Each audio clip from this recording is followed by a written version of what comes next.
Salut à tous, bienvenue pour cette nouvelle vidéo.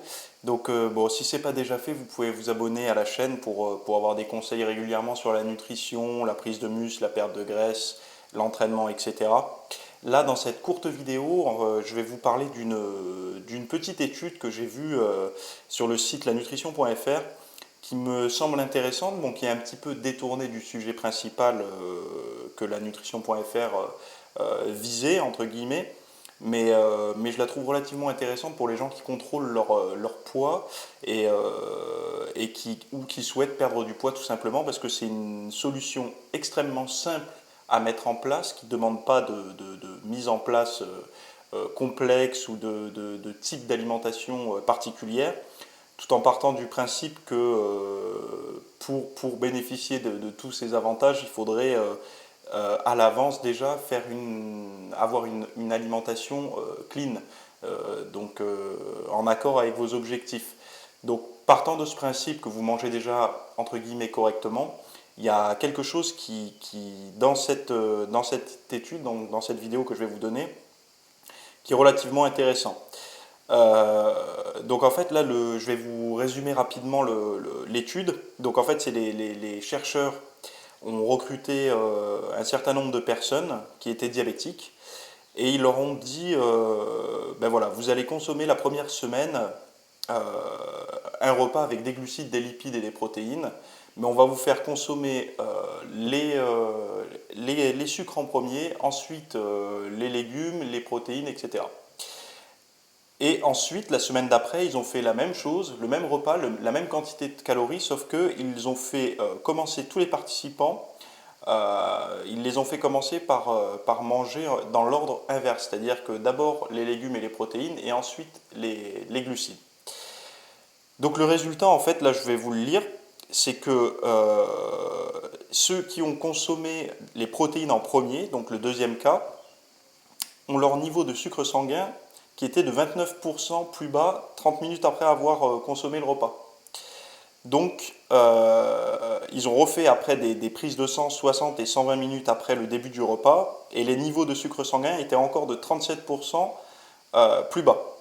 Donc, 37% pour 60 minutes et 17% pour 120 minutes. Si les légumes et les protéines étaient placés en premier. Donc, ce qui veut dire que ceux qui m'ont pas bien suivi, désolé, je ne suis pas très fort en études, etc., pour vous vulgariser ça. Donc moi, je l'ai bien compris, mais j'espère que vous la comprendrez bien également.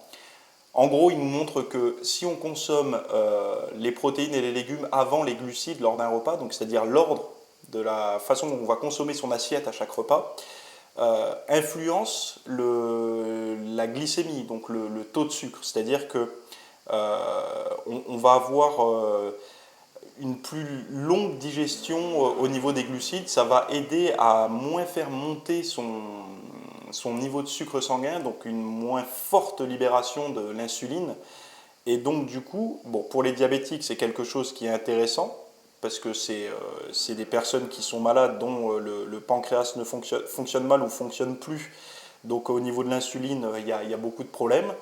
Mais pour le pratiquant qui cherche juste à perdre du poids ou à se maintenir, c'est super intéressant parce que on peut régler, en réglant simplement l'ordre dans lequel nous allons consommer nos aliments lors d'un repas, on pourra influencer euh, la possible, le possible stockage des graisses ou non. C'est-à-dire que si on consomme les glucides en premier, on aura plus de chances de faire du gras avec ce repas que si on consommait les glucides à la fin du repas. Donc je trouve que c'est quelque chose qui est sans surcoût, qui est facile à appliquer, qui peut être appris à tout le monde, aux enfants, etc.